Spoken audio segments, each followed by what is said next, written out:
G'day team. Today I thought I'd do a quick Supercoach reveal for season 2025, and if I find this video is quite well received, well, I might do a season prediction video shortly. Quickly starting off in my defense, so what you'll see that I anticipate will be pretty uncommon is that I've gone incredibly heavy in defense. So it's essentially a call that I don't really believe in the rookie defenders all that much. So that's really the way I'm seeing it. So it's not that I see any exceptional value in the premiums so much as that it's just really working out that way. Plus, I think there's probably a few rookies in some other positions where I think there's a bit more value to be had and scoring potential. So that's a little bit of a spoiler there. But yeah, Sheasel, I think he probably holds his average from last year. Regardless of where he plays, I don't think it'll make too much of a difference. So that's the way I'm seeing things there. Clark, I think he'll really take a large portion of the rebounding responsibilities for Fremantle and defence. And looking at the way really things worked, particularly second half of last year, I think he could even bump up his scores just a tiny bit. But I think he'll at least reach the average that he had last year would be, I think, probably a reasonable assumption. Tom Stewart, I'm just seeing him really as an underpriced premium where there's a little bit of value to be had there. So, yeah, I'm pretty happy with that selection, and I can always trade him out if need be. Jaden Short, again, a bit of an underpriced premium. Comparing to seasons past, again, I think there's probably a bit of scope there to improve. And with the likes of a Daniel Rioli gone, well, that should just mean more rebounding opportunities for the likes of a Jaden Short. So there's some good value to be had there. Matthew Roberts, I think he'll really play a pivotal part for Sydney as that rebounding defender. And again, he's another where I see his average increasing. So, yeah, I see no reason why not to pick him. Sam De Koning, yeah, I think he'll play quite a bit of ruck early in the season. So as long as he's getting ruck minutes, I think as per the short stretch of games he had last year, I think he'll score well. I think it's pretty reasonable to think. Defense rookies, look, I'm not particularly sold on anyone necessarily. Cleary, if he's listed and playing, I think is the most likely to be a high scorer potentially. Riley Bice, if he was to be selected, I would be more than happy to include, but I'm not anticipating he'll be picked in the opening games, so I think he'll be more someone to look at as we go. And then Zach Reed, I'm pretty happy with, where I think he'll be a solid best 22 player, and I think he'll score fairly reasonably. So, look, if you wanted to say start either of these guys on your field, assuming they're listed for the first round, well then, by all means, I don't think that'll be problematic. And a few other defenders top of mind that I considered. Harry Perryman, I gave consideration to. But in the end, I picked Matthew Roberts over him, and I just sort of figured, look, they both got that super early bye. I don't really want to deal with having both, but I think there's certainly good value there to be had, certainly as well with Perryman. So he's another to look at, and look, if you're going for a league win, you could definitely put him in. I don't think there's a problem there at all. Moving to the midfield, so you'll see that I'm extraordinarily light on here, and I'm more than happy to do it because I think there's a lot of scoring scope here from a lot of midfielders, to say the least. So Christian Petracca, look, I think he'll boost his average from last year. I think that's a fairly reasonable assumption there. And yeah, we'll have to see. Does he get enough minutes to maybe as a forward to get forward eligibility? We'll have to see there. But if he's a full-time midfielder or plays that high proportion centre bounces, well, look, he'll score, I think, quite a bit above his average. So I think he's a pretty good choice there. Connor Rosie, look, had Butters not gotten hurt, I probably wouldn't have picked him. But with a fairly good early fixture, I think he'll go pretty well, as my immediate thinking, particularly with those certainly high centre bounces and really that high reliance, or what will need to be a pretty substantial reliance on Rosie to be pretty hot out of the start of the season, is my thinking there. Clayton Oliver, it looks like he's turned a corner, and it looks like he's ready to have a great season, so that's what we want just as football fans broadly. So give him credit there for really applying himself over the preseason, and really, it sounds like starting to turn things around. So that's what we really want from our footballers. So Yeah, looks exceptional value at that price point, it's fair to say. And if he's not in your team, well, he definitely should be. O'Sullivan, I probably don't think he'll be in that many teams. But yeah, look, I just see quite a bit of value. I think that he'll probably play, although there probably won't be those centre bounce opportunities necessarily. Look, he'll play wing, he'll play on the flanks, probably a bit across halfback potentially. So yeah, I think he'll score fine. Certainly, if you like someone like a O'Driscoll, I think you'll get a probably pretty similar level of performance from someone like an O'Sullivan. So he's certainly one to consider. And look, O'Driscoll, he might get a few centre bounces, but yeah, he'll certainly be along the wings, he'll play on the flanks, and as long as he's selected, he'll be someone who certainly scores quite well. And I think they're both fieldable, but yeah, look, if you've got either on your bench, that's fine too, depending on how you structure up. Elijah Sardis, he was one that, look, had he pushed for regular games last year, I probably would have put in my team because I think there's quite good scoring scope there as long as he avoids the sub-vest. And yeah, it looks like he's put in a pretty good preseason and he's ready to break out this year, so about time there. And yeah, it'll be good to see him hopefully play regular footy for Essendon and start to impact winning. So let's see what happens there. But in terms of scoring scope, I can say from his junior footy, well, he was a 35 disposal type mid in the juniors. So yeah, he can rack up like anyone. And particularly if he's getting centre bounces, watch out. He's going to be scoring big and should be in your team if he's playing. It's fair to say. Levi Ashcroft, look, is pretty much as good as his brother, really. So just with a bit of extra forward craft. So why he got to pick 4, I just think that's absolute madness. And it really must indicate that, hey, that must have been an absolute super draft, specifically with regards to midfielders in last year's draft. So yeah, Levi Ashcroft, there's no way, even a Brisbane coming off a premiership, there's no way that he's not a starting 18 player. Forget starting 22, he has to be a starting 18 player. Is just that good. And really 2 years ago, he could have been a top 10 pick and really pushing for immediate selection. That's how good of a footballer we're talking. And look, with Brisbane, understandably, their midfield is extraordinary. And you won't get huge centre bounce numbers necessarily, but again, he can play forward and you've still got really that blend that he can provide and provide very well. So you might be looking at something like a Zorko-esque type role before he made that switch to defence. Could be the type of thing we're looking for from Ashcroft without necessarily that immediacy of impact, but you might see something along those lines maybe. So yeah, certainly one to watch and should be in your team, I would have thought. Sheldrick, we'll have to see whether he's going to be, I guess, a best 22 player for Sydney this year, but I'm working on the assumption that early in the season he gets an extended stretch of opportunity. And if he does, and it's specifically through the midfield as a centre bounce midfielder, well, yeah, he's going to score very well and should be really starting on your field. So yeah, look, as long as you're confident on his job security, he should be starting on your field, I'd say. And he'll score very, very nicely. Had a great pre-season game. Mitch Nevitt, here's another where it looks like he'll be a starting centre bounce mid for Geelong. So that's exciting if he becomes that regular player. That's the query where, look, he does need to become a regular and we have to really see it before we can say for sure that that's the case. But for now, I'm giving him the benefit of the doubt and making the assumption that, yeah, he'll be there. And look, here's one I could very easily have started on my field and I could really substitute most of these guys. Probably not Sardis, but look, out of the other guys, you could really almost switch any of these guys onto your field and you're probably going to be all right, I would have thought. But yeah, look, I'm just going to go with Nevitt to be slightly the lower performing of these guys, even though he'll get those centre bounces admittedly. So we'll have to see there. And look, I could potentially switch that around after a week or two. So we'll have to see how they're all performing. But yeah, if you have Nevitt on your field, that's fine. And really, he should probably be on your bench if you think he'll be playing round 1 for Geelong.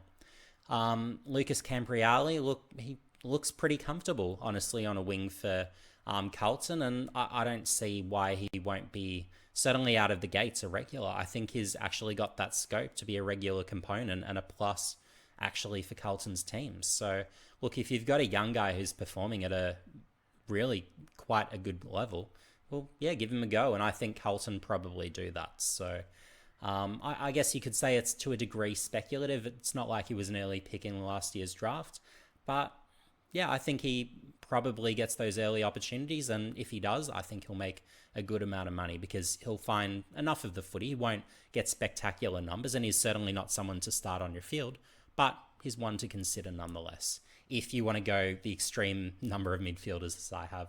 But yeah, if you're going with more premiums or mid prices on your field, certainly not by any means a must have. And I'd say the same with Boxall with the next midfield slot, where look, he's an optional. If you've got enough midfield bench spots to have him, by all means go for it.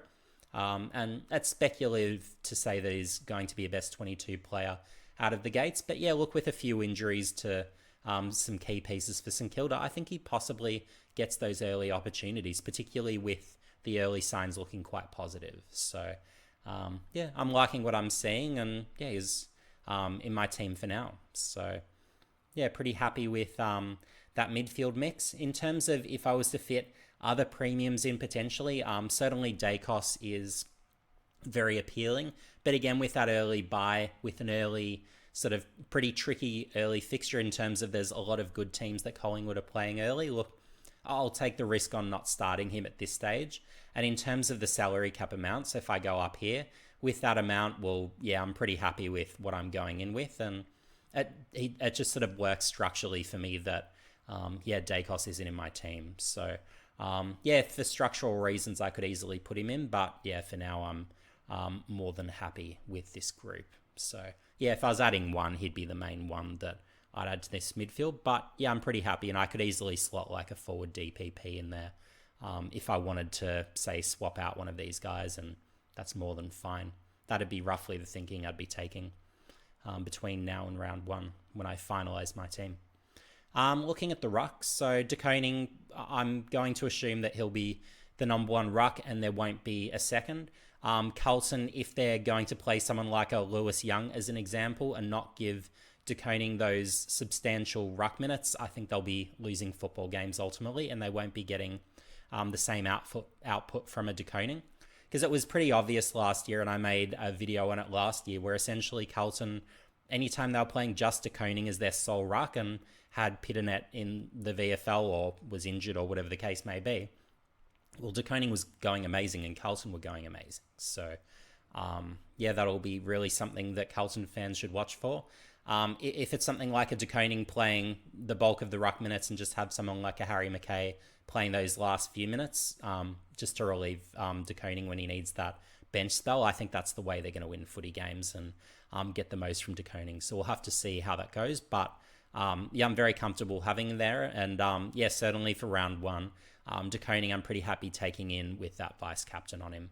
Because certainly if he's that pure number one and there's no relieving ruckman who's taking minutes away and really just filling in for those few minutes where he needs that breather, that's when we're going to get good output from him. So that's what I'm hoping for anyway. And yeah, we'll have to see if it plays out that way. Matthew Flynn, look, great price and he's going to make money. So that's why he's there. I think he'll score pretty well. So yeah, definitely one who should be in your team, assuming he's picked round one and the plan going forward is for him to be the number one ruck for West Coast, which I think is probably a pretty reasonable assumption with Bailey Williams pretty underwhelming really over the past few years for me. Harry Boyd, look, I'd consider the more probable of the rookie rucks to play, and he's the one where he's certainly got the greatest scoring scope. So yeah, look, I'm fine having him in there. I did consider maybe having like a ruck forward type through there. That's still an option if, say, Boyd isn't selected. But yeah, ultimately, yeah, I'm just looking for that cash generation from this spot. So that's the way for now that I'm playing things. Onto my forwards. So, or actually, were there any other ruckmen I was considering? Not really, honestly. I'm pretty happy with these. I toyed with a few rookie rucks, but yeah, again, I was pretty convinced on this group. But yeah, onto the forwards. So Horne-Francis, I think again with that Butters injury, there's a bit of scope for that improvement and probably a few more CBAs. So he's one that I'd really struggle with leaving out of my team. So yeah, he pretty well should be in there. Luke Jackson, I'm making an assumption that with Darcy being hurt and out for a period of games that yeah, Jackson will be that lead ruckman and really carry the load. I think that's certainly how Fremantle were most likely in the early stages of the season to, one, win the most games, but two, also get the most impact and output from Jackson. So if Jackson is that sole ruckman going to round one, and we'll have to see if there's a genuine sort of other ruckman picked to play with him, and really with the idea that Jackson just continues with his current role as more that relieving ruck as he for the most part has been. Well, yeah, he can't really be picked on that basis. But yeah, if he's a number one ruck and he has that for a period of weeks, well, he's going to score pretty well, I'd imagine, over that time. So yeah, that's the thing to watch. I would, let's say there's another ruckman picked for Fremantle in round one. Well, then I could pretty easily just switch him to an Isaac Rankin and be pretty happy. I've got the cash to do that with how I'm structured. So that'd be a pretty easy switch in that circumstance. Jack Macrae, obvious pick, should probably really be your first pick, to be honest. He can put up premium numbers, and I honestly think he will for the Saints, because he's someone where, look, he's been poorly utilised for a few years now by the Western Bulldogs, and it's just been a real shame, to be honest with you, where he's that genuine centre bounce midfielder who does his best work in traffic, and to not be utilised there is just a crime, really, to be honest with you. So yeah, he'll put up big numbers. He could average 110 this year as my genuine predictions. So if he's not in your team, well, yeah, you probably need a bit of a rethink there, to be honest with you. I think he'll put up big numbers, and that's even taking into account that the Saints are a team where they don't really even have that many sort of stoppages or have that many centre bounces for the likes of a Macrae to attend. So yeah, that's the way I'm really seeing things. Caleb Daniel, look, I think he'll be absolutely mopping it up across halfback for North Melbourne and just finding a heap of the footy. He has to be a lock in that best 22, and he really, I guess, frees up a lot of other players to play further afield. So I think he'll be a really good addition, but he's also going to make an absolute heap of money. So here's another where he just has to be in your team. I think it's pretty reasonable to say. Garcia, at the price point, if he's playing a lot of centre bounces for the Saints, I think he's going to score more than enough to make a good sum of money. So I'm more than happy to have him in my team there. And a few other sort of mid-price premiums that I toyed around with. So Bailey Smith was one that I guess intrigued me, but at the same time, he hasn't really, at least for Supercoach purposes, had those super premium type high scores to make me think he's necessarily a top 6 defender, forward, which I'd really be looking at around his price point is the way I'm thinking. So look, you can pick him, he'll make money. I think he'll score pretty well, but yeah, whether he's going to be a regular centre bounce midfielder for Geelong, there's potential injury queries still going into the season. So yeah, look, for me, just unbalanced, didn't quite fit my structure, and I'm okay leaving him out. Just thinking who else. Riley Sanders is another that I considered for my front half. And look, he'll be a regular centre bounce mid for the Dogs, and I think he'll score very well, to be honest with you. So here's another you could very easily fit into your team. But yeah, just structurally didn't fit. And really, I built my team around my rookies. That's something that Selby taught me, where you build with your rookies first and build your team around that. So that's the approach I've taken, where if there's essentially rookies that I can start on the field that are going to score like actual good players, well, I'm prioritizing having that, and then also having the bench slots filled with capable bench players who I think will score well and have good job security without necessarily being those on-field type scorers. So that's the way I've structured up. And look, you just ultimately can't fit everyone into the team. So it'd be nice to have those types of players where if a Bailey Smith and a Riley Sanders could fit, well, that'd be well and good. If they could fit into my defense, I'd be slotting them into my defense in a hurry. But unfortunately, the positions are the way they are. So, but yeah, just certainly in defense, the options, whether it's for premiums, mid-prices, rookies, it's just, yeah, not as good as the other positions, obviously.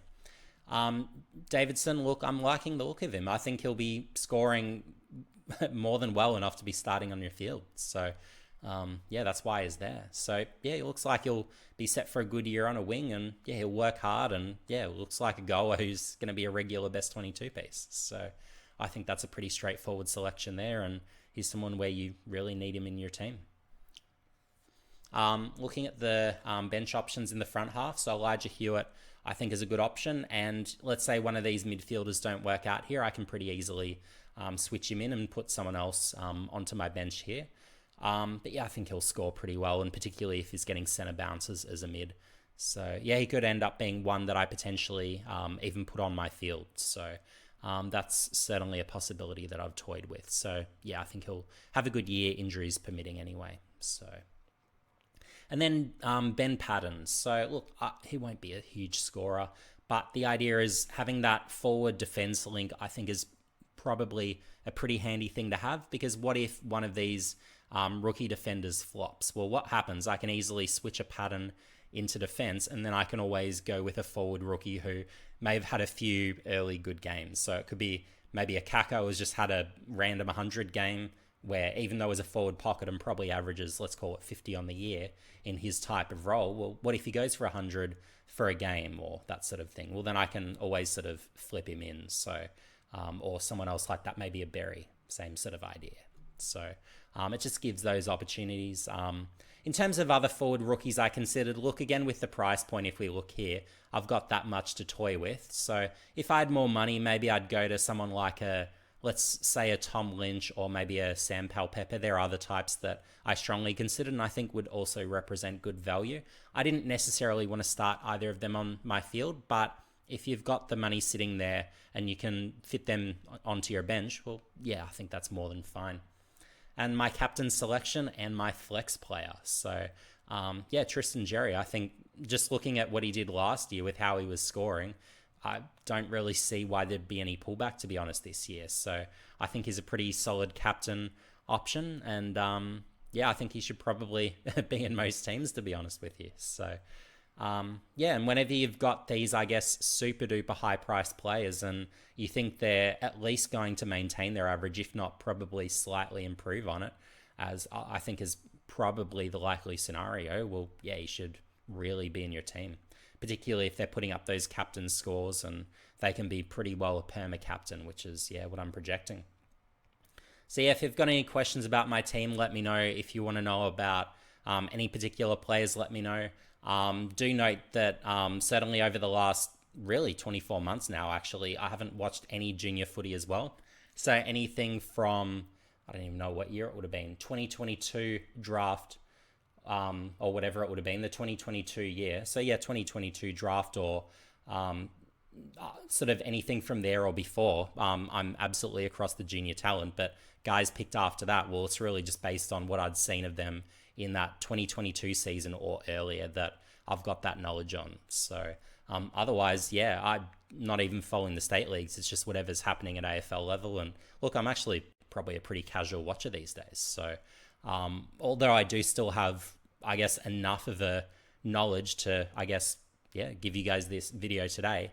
Yeah, do note that I'm not across every player in every club as I once was. So, yeah, that's the update there anyway. So, yeah, if you wanted a predictions video, if this video booms and gets more views than I'm expecting, well then, yeah, I'll put in the effort to put in a predictions video. But yeah, I don't necessarily plan on doing it. It's more, I guess, if the demand's there, then I'll do that. But yeah, catch you on the next video.